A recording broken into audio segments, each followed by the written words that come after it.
Vamos abrir as nossas Bíblias para o Evangelho escrito por João, o Evangelho escrito por João, no seu capítulo de número 13, leremos do versículo de número 1 até o verso de número 17.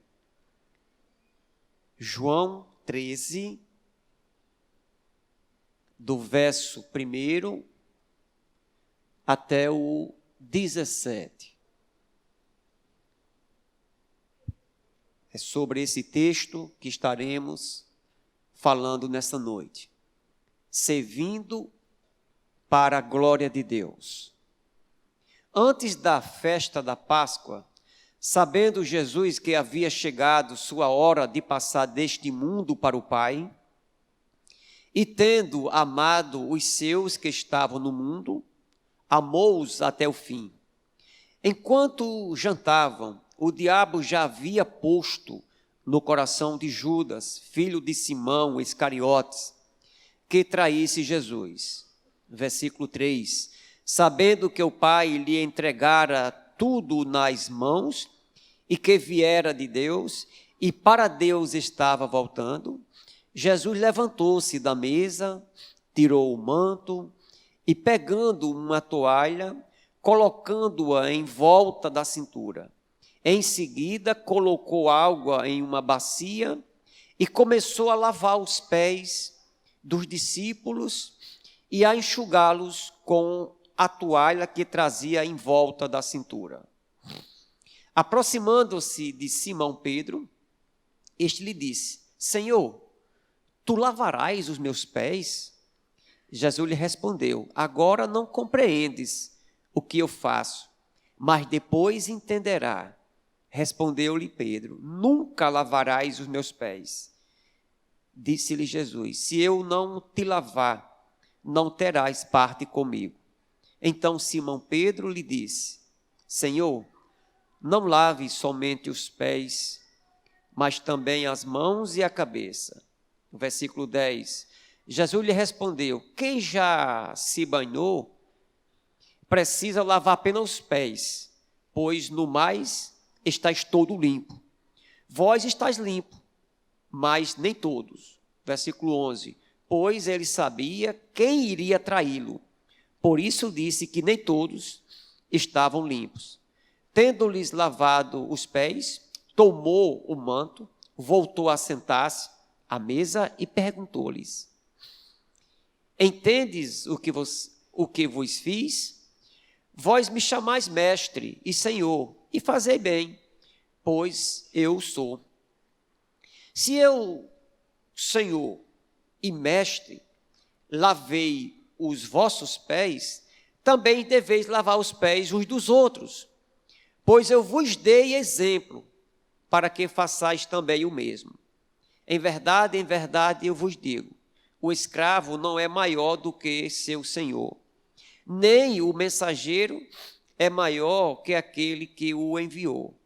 Se de fato sabeis estas coisas, sereis bem-aventurados se as praticardes. Amém? Que Deus aplique esse texto em nossos corações, servindo para a glória de Deus. Oramos hoje à noite, agradecendo a Deus pela vida dos nossos diáconos, e foi uma oração justa, e foi uma oração relevante, porque os diáconos são auxiliares, são pessoas que são braços estendidos dos seus pastores, são pessoas que estão servindo a Deus. Evidentemente, e aqui vai os meus parabéns para todos eles, e evidentemente que na igreja não é somente um diácono que é chamado para servir. Na verdade, na igreja, todos nós somos chamados para servir. Todos nós somos chamados para servir. Imagine-se uma igreja desse porte, apenas o pastor trabalhasse nela. apenas o pastor pregasse, apenas o pastor dirigisse um culto, apenas o pastor cantasse, apenas o pastor fosse responsável pela direção de um culto evangelístico, apenas o pastor fizesse visita, apenas o pastor aconselhasse de um modo geral. Imagine só se na igreja, nesta obra que nós temos, a pergunta é essa: se somente um ou outro servisse, como seria esse trabalho? Na verdade, todos nós somos chamados para servir. Deus, ele é chamado de Senhor, e nós chamamos Deus de Senhor. Deus é o nosso Senhor.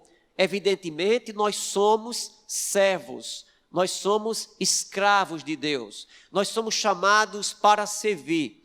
Toda a igreja, todo servo de Deus, toda pessoa chamada pelo Senhor, elas são chamadas para servir. Evidentemente que, além de servir nas atividades mais de igreja, a igreja, os irmãos, são chamados para servir em outras e demais áreas.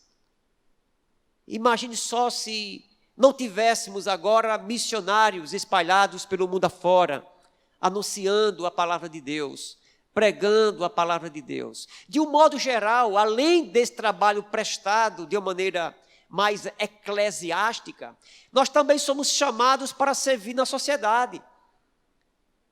Somos chamados para servir na sociedade. E seja lá qual for a área que você possa imaginar, Deus, ele também nos chamou para servir.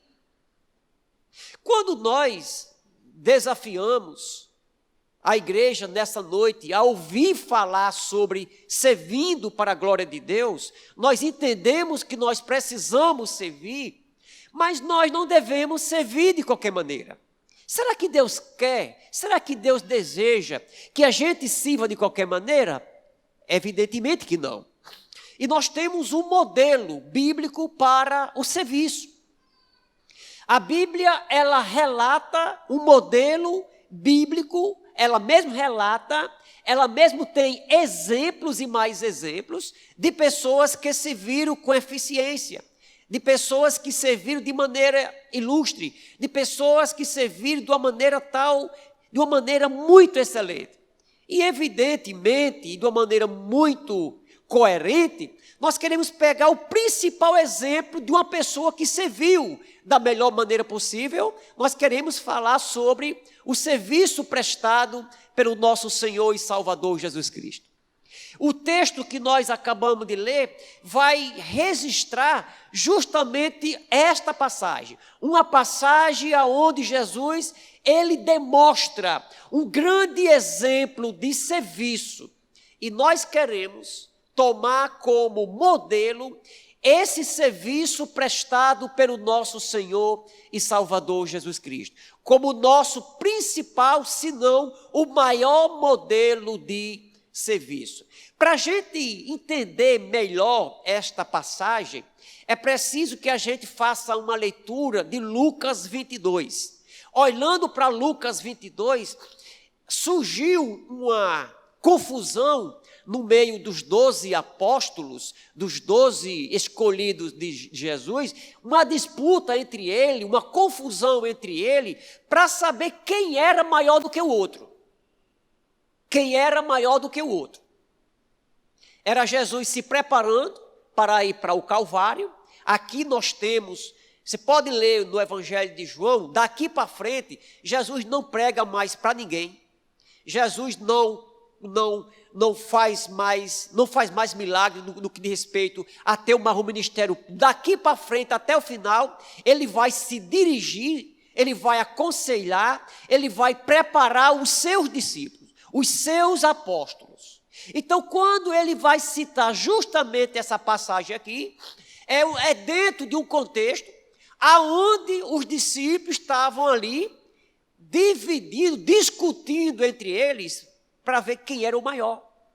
Quem era o maior diante de Deus, quem era o maior diante do reino do Senhor.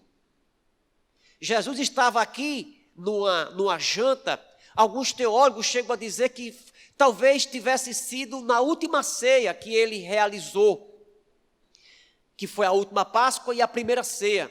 Alguns outros dizem que não, que ele estava em um certo jantar com seus discípulos, e dali ele aproveitando aquele momento que ele se preparava para ser entregue por Judas, ele já escutava dentro da sua soberania o barulho dos cravos entrando nas suas mãos, as dores que ele iria passar estavam cada vez mais presentes, estavam cada vez mais nítidas na mente dele do que ele iria passar, o sofrimento, o abandono dos seus apóstolos, a maneira tão injusta que ele ia ser condenado. Então, enquanto Jesus estava se preparando para ir para o Calvário, para ir para o martírio, para ir para a cruz, estavam os discípulos, arrogantemente, prepotentemente, se preocupando quem era o maior entre eles. Aí Jesus vai citar justamente essa passagem. Ele estava numa mesa, o João vai registrar essa passagem. O João vai registrar que Jesus estava numa mesa, jantando com os seus discípulos. Ele vai sair da mesa, ele pega uma toalha. Ele tira de cima de si um manto, e ele pega uma espécie de toalha, e pega uma bacia com água, e começa a lavar os pés dos seus discípulos. Trazendo nesse texto uma grande lição do que de fato é servir e como servir para a glória de Deus. Quando nós olhamos para o modelo de serviço de Jesus, nós aprendemos algumas lições extremamente importantes. A primeira delas é que se eu quero servir para a glória de Deus, eu preciso servir por amor. Eu preciso servir por amor. Olha o que aqui diz o versículo 1 até o versículo 3. Antes da festa da Páscoa, sabendo Jesus que estava chegando a sua hora de passar deste mundo para o Pai, isso é interessante, e tendo amado os seus que estavam no mundo, amou-os até o fim. Por enquanto eu vou ler apenas o versículo 1. Aqui está dizendo que Jesus amou os seus discípulos até o fim. Se eu quero servir para a glória de Deus, eu preciso tomar o exemplo de Jesus, que viveu aqui na terra de uma maneira extraordinária, de uma maneira impecável, e ele veio aqui para a terra para servir, e não para ser servido. E olhando para esse modelo de serviço de Jesus, ele está dizendo que ele diz que ele amou os seus e amou até o fim. Ele amou aqueles discípulos de uma maneira sacrificial.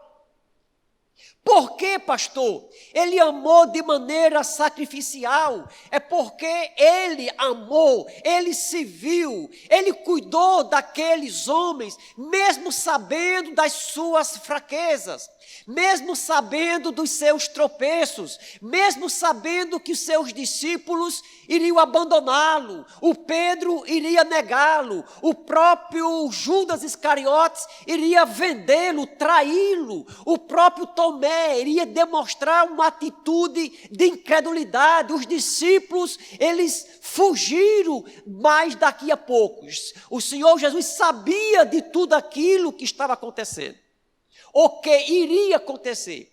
Mesmo assim, ele serviu por amor.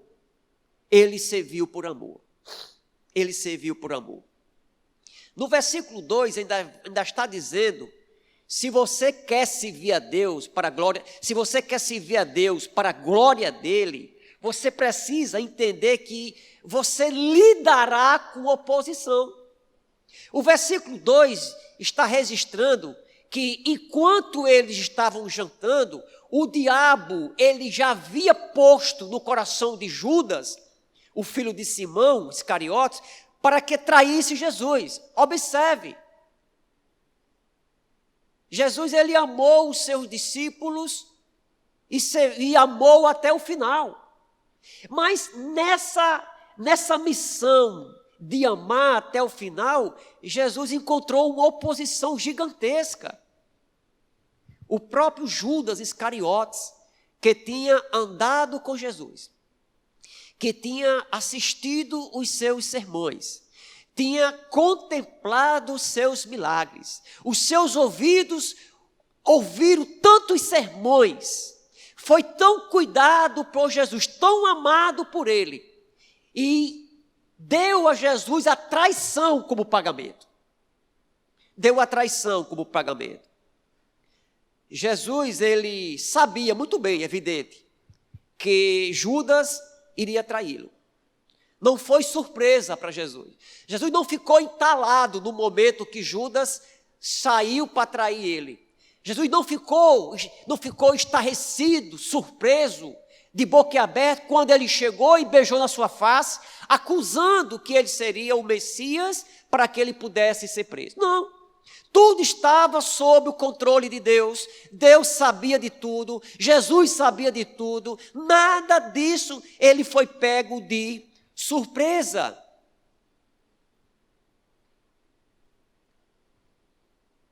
Algumas pessoas metidas a ateias, pessoas que não acreditam em Deus, dizem: eu não entendo esse texto. Como é que Jesus, eles perguntaram quem iria traí-lo, e Jesus falou assim: aquele que bota o pãozinho no prato aqui e der para ele, é a pessoa que vai me trair. Alguém diz assim: mas Jesus foi quem determinou que Judas iria traí-lo. Mas se você observar o texto um pouco antes dele dar o pão a Judas, o texto diz que Satanás já tinha colocado no coração de Judas que ele traísse Jesus Cristo. O que Jesus estava fazendo ali era apenas atestando o que de fato iria acontecer. Então, quando nós olhamos para esse texto, nós observamos: se eu quiser servir a Deus para a glória dele, eu preciso aprender com Jesus a servir por amor. E em servindo por amor, eu preciso amar, servir, amando de maneira sacrificial, e preciso também saber que eu encontrarei oposição. Jesus foi tentado, digamos assim, a agir com indiferença em relação a Judas Iscariotes. Em relação a Judas Iscariotes. Por tantas vezes que Jesus ele teve ocasiões que ele presenciava os discípulos prometendo a ele que iriam ser fiéis a ele, mas ele sabia, o próprio Pedro falou para Jesus, se fosse preciso dar a vida dele por Jesus, ele daria. E Jesus disse: hoje, antes que o galo cante, você vai me negar. Você irá me negar. Então, precisamos servir por amor. E eu queria fazer aqui umas aplicações. Algumas vezes, quando a gente observa uma pessoa dando um presente, fazendo alguns elogios a outra, realizando algumas tarefas para algumas pessoas, de uma certa forma isso expressa algum sentimento de amor. É alguém está servindo de amor. É alguém está servindo de maneira amorosa, melhor dizendo. Mas o amor ou o serviço que Deus quer que a gente faça, esse serviço, ele implica muitas vezes em algo muito além do que isso. Não é simplesmente pegar no braço de alguém e fazê-la atravessar uma rua. Não que isso não seja uma atitude de amor. Mas esse amor que Jesus está cobrando dos seus discípulos, dando exemplo para que eles servissem com sacrifício e de maneira amorosa, é aquele tipo de amor que nós encontramos muitas vezes em alguém que está cuidando de outra pessoa doente. É o tipo de amor que eu cito como exemplo, o amor, você servir alguém que está doente. Você se aproximar de alguém que está doente. Você trocar os seus curativos. Você trocar a sua fralda descartável. Você ter de fazer higiene numa pessoa que está inválida. Você muitas vezes trocar a sua roupa, dar banho naquela pessoa e fazer isso de maneira alegre. Isso é uma grande expressão de amor.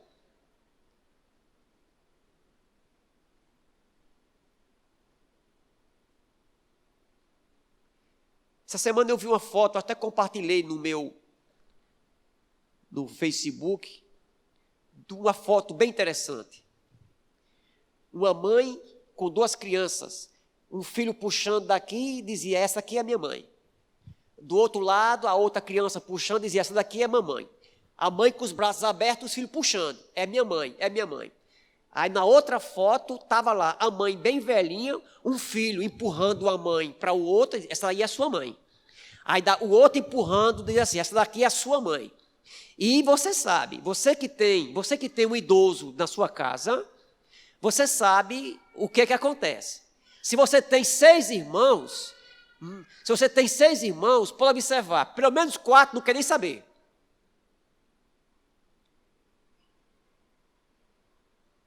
O amor, o serviço que Jesus está dando aqui exemplo, é que nós devemos servir de maneira amorosa, de maneira sacrificial. Pastor, eu tenho lá na minha casa, na minha família, tem meu pai e a minha mãe. Os meus irmãos são todos pessoas que eles trabalham, são pessoas que podem cuidar da minha mãe, mas ninguém vai nem sequer lá em casa.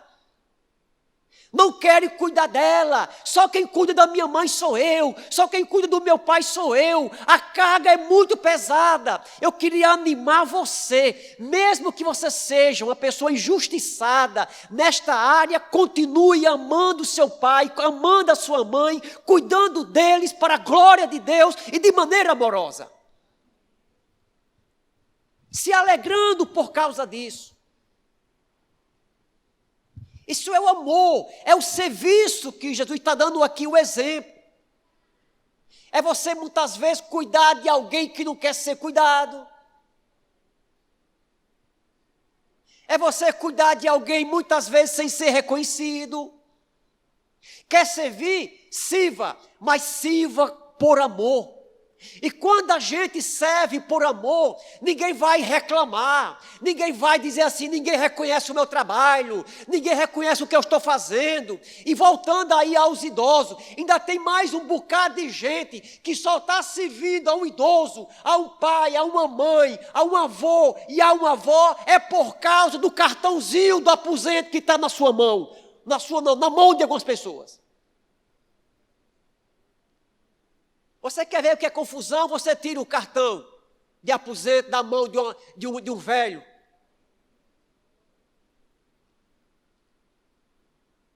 Tem muita gente que só quer cuidar, é um cuidado interesseiro. Não é um cuidado por amor. Não é um cuidado que você está cuidando. Não é um cuidado, não é um serviço que é feito de maneira amorosa. Eu cuido muito bem do meu avô, eu cuido muito bem da minha avó, é um cuidado tão maravilhoso. Espero que seja, espero que o diabo não coloque no coração assim, só cuida porque no final do mês cai o dinheiro do aposento da sua mão. Eu fiquei recentemente horrorizado com um vagabundo que eu já conheci ele de algum tempo. E a palavra é vagabundo mesmo, e vocês me perdoem aqui a expressão forte, vagabundo.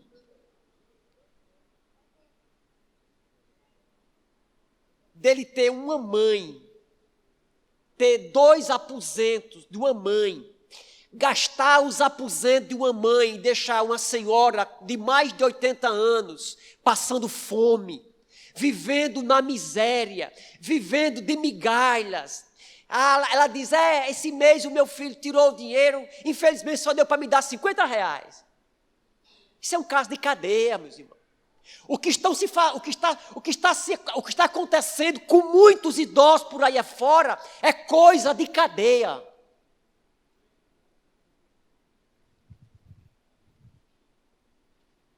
Jesus deixou o exemplo. Diz que ele serviu, e serviu de maneira amorosa.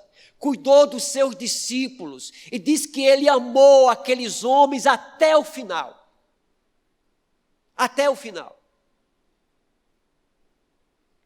Em segundo lugar, uma outra grande lição que aprendemos sobre servir para a glória de Deus. Em primeiro lugar, é que nós devemos servir por amor. Se eu devia ter ficado só nesse ponto. Servir por amor. A outra característica do serviço que deve ser servido, praticado para a glória de Deus, é aquele que devemos servir com humildade. Versículos 4 e 5.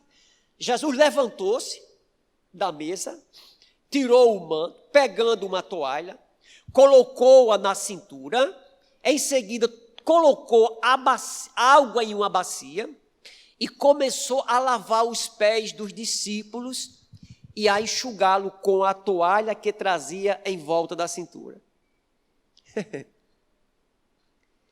Se você não conhecer um pouco desse costume aqui, você não vai entender muito bem essa passagem, não. Que nós devemos servir com humildade. Lá em Israel, era comum, quando uma pessoa ela entrava na casa da outra, ter um escravo na porta, e aquele escravo, ele pegava uma bacia, pegava uma toalha e limpava os pés daquelas pessoas que entrassem naquela casa.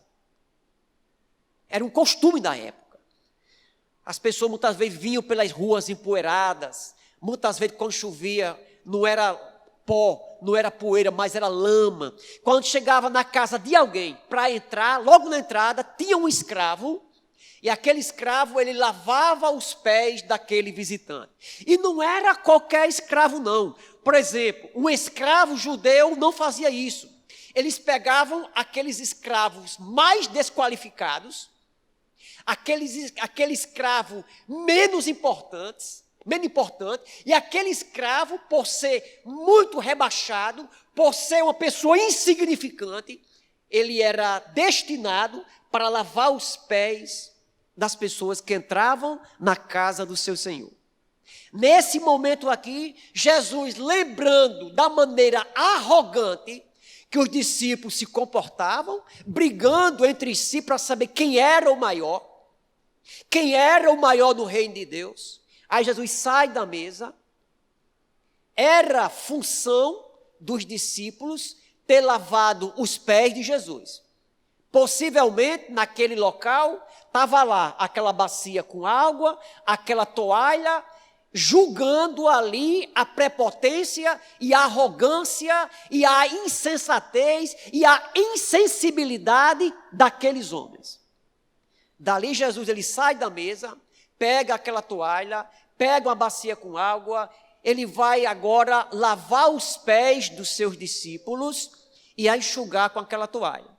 Imagine, o Deus Todo-Poderoso, o Criador dos céus e da terra, o Deus Todo-Poderoso, aquele que a Bíblia diz que abrindo uma porta ninguém há de fechar, aquele que veio do céu, aquele que habitou no nosso meio, que realizou milagres extraordinários. Sim, o próprio Senhor Deus, o Senhor Jesus Cristo, o Rei dos reis, o Senhor dos senhores, aquele que tem todo o poder, tinha toda a autoridade. Agora ele se comporta, ele dá um exemplo de humildade, lavando os pés daqueles homens.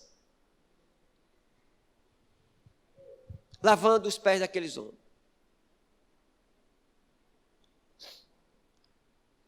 E eu fico assim imaginando.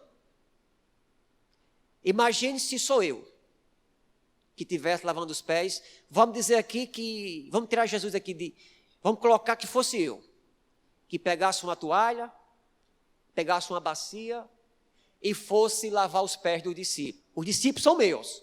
E Deus tivesse me dado um pouco de onisciência.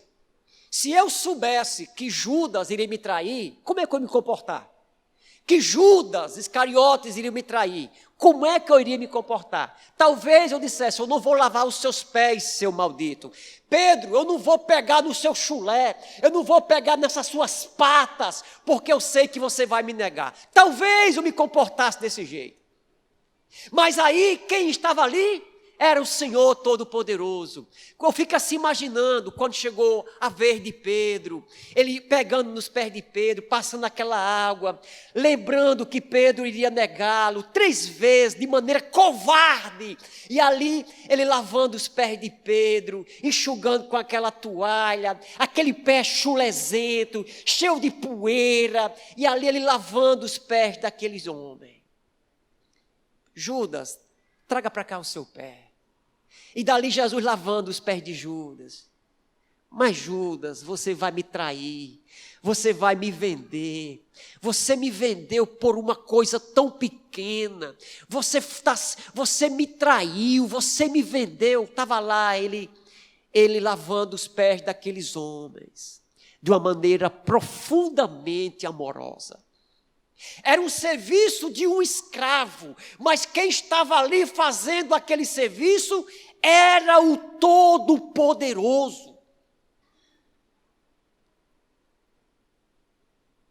Do versículo 6 ao versículo 8, quando ele começa a dizer que vai lavar os pés dos discípulos, aí Pedro diz: ei Jesus, olha aqui o dedinho. Os meus o senhor não vai lavar não. Porque Pedro, um dia eu estava pregando no congresso de jovens, dizendo que Pedro, ele era um cidadão bipolar espiritual. Pedro, ele dizia uma coisa aqui, e de repente ele mudava de opinião. Ele disse: Jesus, os meus pezinhos o senhor não vai lavar. Jamais. Usou até a palavra nunca. E Jesus disse: olha, o que eu vou fazer agora vocês não vão entender não. Vocês vão entender depois. E tem mais. Se eu não lavar os seus pés, você não tem parte comigo, Pedro. Você não é o meu discípulo. Aí Pedro diz: bom, essa aqui é coisa do bipolar, né? Não. Jesus disse: já que é desse jeito, não lave somente os meus pés. Lave também as mãos e lave a minha cabeça. Lave a minha cabeça também. O que é que eu entendo? Eu queria fazer uma aplicação justamente nesse ponto. Que quando Jesus foi lavar os pés dos discípulos de maneira humilde, ele não foi compreendido. Ele não foi compreendido. Principalmente pelo Pedro. O Tiago, quando escreveu o livro, capítulo 4, versículo 6, diz assim: todavia, ele nos dá maior graça. Portanto, ele diz: Deus se opõe aos arrogantes, porém, dá graça aos humildes.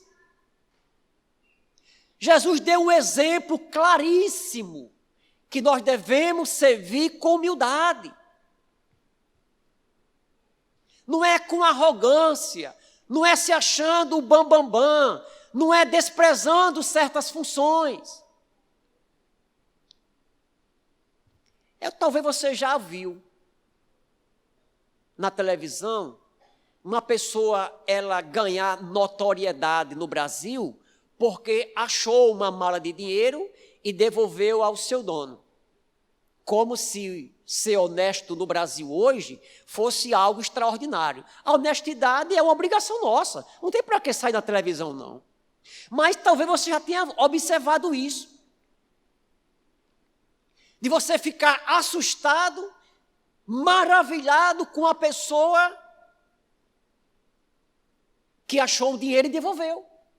Não é para ficar maravilhado com isso. Ser honesto, ser verdadeiro, achar um celular, procurar o dono, mexer no celular, olhar de quem é e entregar é uma missão, é uma obrigação nossa. Se eu acho um celular, corro, tiro logo o chip, tiro a bateria, isso é coisa de caba safado. Isso é coisa de gente que não tem Deus. Pastor, achei um celularzão, tá guardado. Cadê a bateria? Não tirei, para dar um tempo. Achou um celular? Olha lá, liga para o dono, procura ver uma foto, não é seu, você achou. O seu coração vai transbordar de alegria quando você devolver. Não fique maravilhado com a notícia de alguém que agiu de maneira bondosa. Olha, vamos imaginar. Vamos imaginar que aqui na igreja tenha alguns irmãos que ocupam algum lugar de destaque na sociedade. Vamos imaginar agora.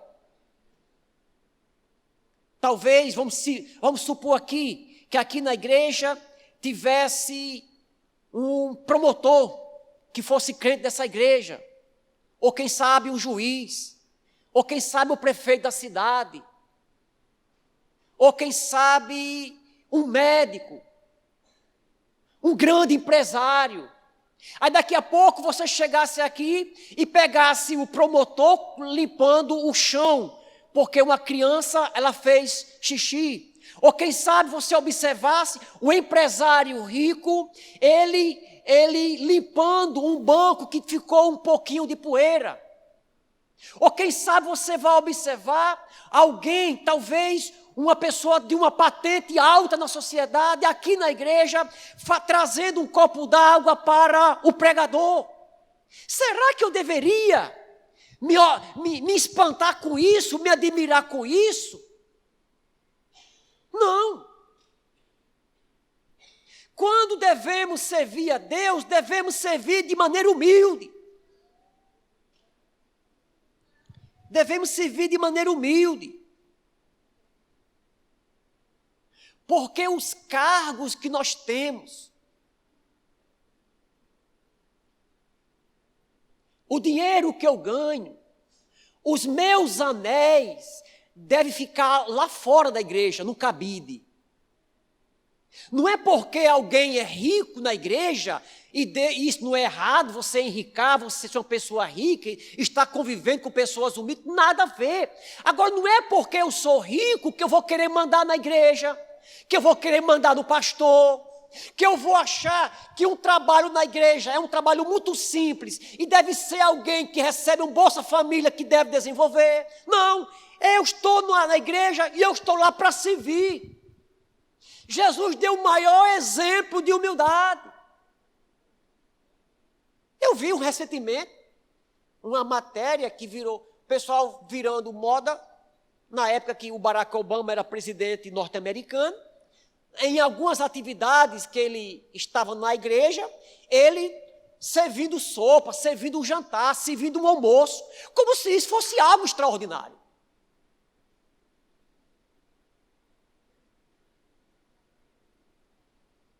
O Todo-Poderoso deixou o exemplo, que devemos servir com humildade.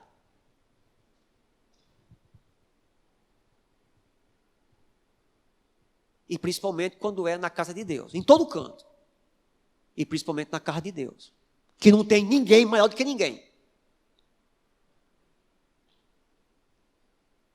O pastor, e deve ser tratado com respeito, deve ser tratado com honra, porque ele é o pastor, ele é o anjo da igreja. Agora, não é o paletó do pastor que faz ele ser maior do que ninguém. Não é o sapato, muitas vezes que ele usa, que vai fazer com que ele seja maior do que ninguém.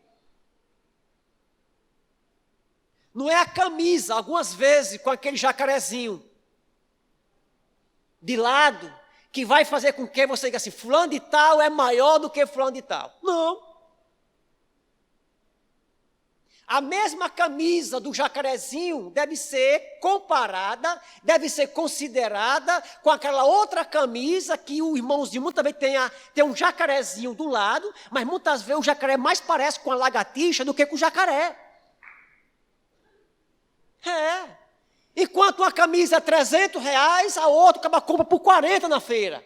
Mas é preciso que a gente entenda que aquelas duas pessoas são pecadoras, foram alcançadas pelo mesmo amor, pelo mesmo sacrifício, e elas estão servindo a Deus e devem ser tratadas de maneira igual. Que Deus nos livre do pecado, de querer tratar as pessoas com indiferença. E devemos servir a Deus com humildade. E para a gente encerrar, além de servir por amor, além de servir com humildade, nós também precisamos servir em santidade. Olha o que diz o versículo 9 e o versículo 10, a princípio. Então Simão Pedro disse: Senhor, não lave somente os pés, mas também as mãos e a cabeça. Jesus lhe respondeu: quem já se banhou precisa lavar apenas os pés, pois no mais está todo limpo. Vós estáis limpo, mas nem todos.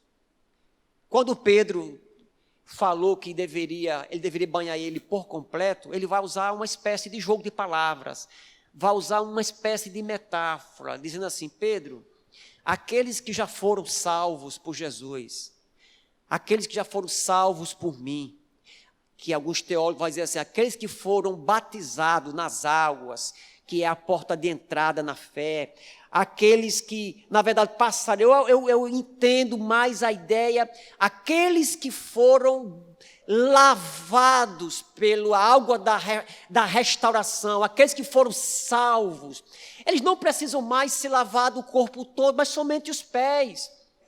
Ele também fazia uma comparação com esse tipo de situação da época. Alguém saía de casa, tomava um banho. E quando chegava na casa de uma pessoa, como ele tinha tomado banho, apenas eram os pés que precisavam ser lavados, que precisavam ser limpos. Então a ideia que o texto está dizendo aqui é que nós precisamos servir, e Jesus deu o exemplo disso, devemos servir em santidade. Vocês são limpos.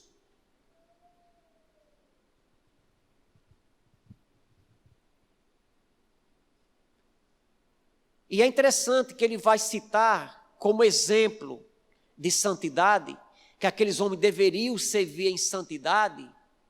Ele vai citar duas ocasiões, ou duas razões nas quais eles deveriam ser santos, digamos assim. No versículo número 14, o 13.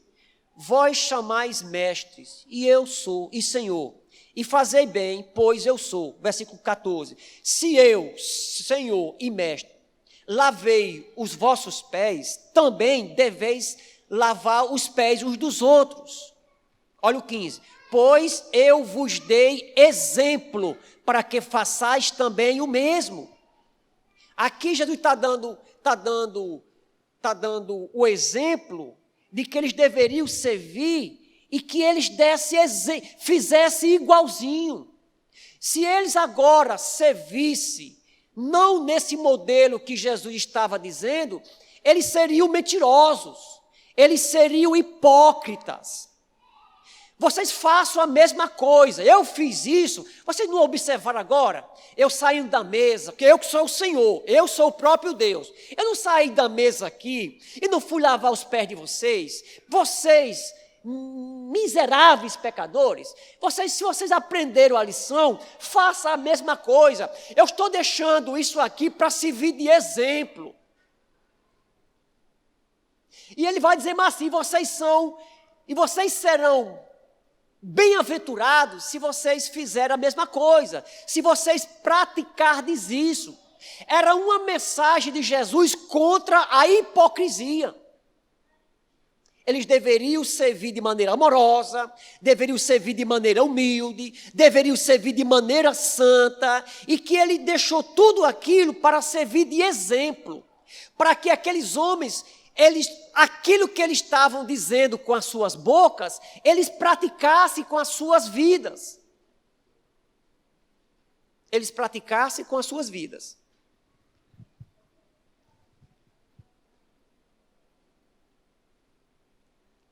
O Pedro, lá em 1 Pedro 1,15, ele vai dizer assim: mas sede vós também santos em todo o vosso procedimento, assim como é santo aquele que vos chamou.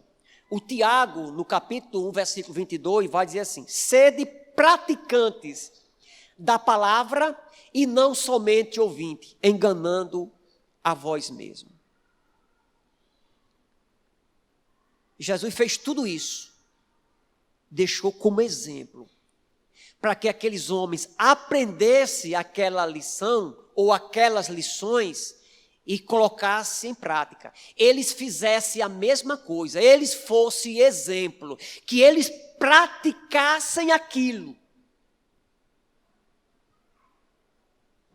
E no versículo 17 ele vai dizer qual é o resultado de tudo isso.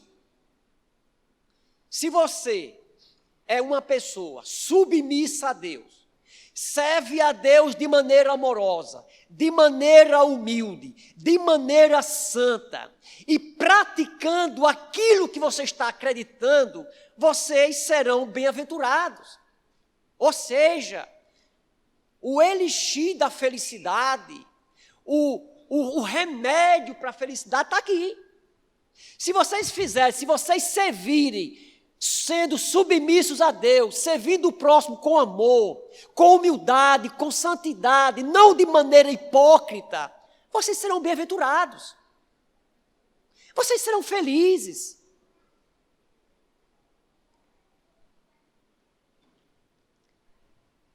Que Deus nos dê, começando aqui do altar, que Deus me dê, e ao pastor Neemias também, a graça de servirmos a Ele de maneira excelente.